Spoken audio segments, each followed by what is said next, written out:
Hello everyone. Today we talk about how to fix the app of SoGé.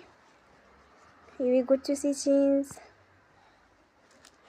Then we click on apps. After that you will search the app SoGé and you will click. They will on for stop.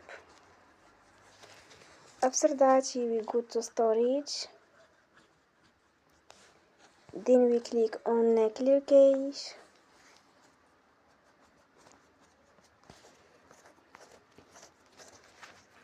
In the end, you will turn your Wi-Fi and you will turn again.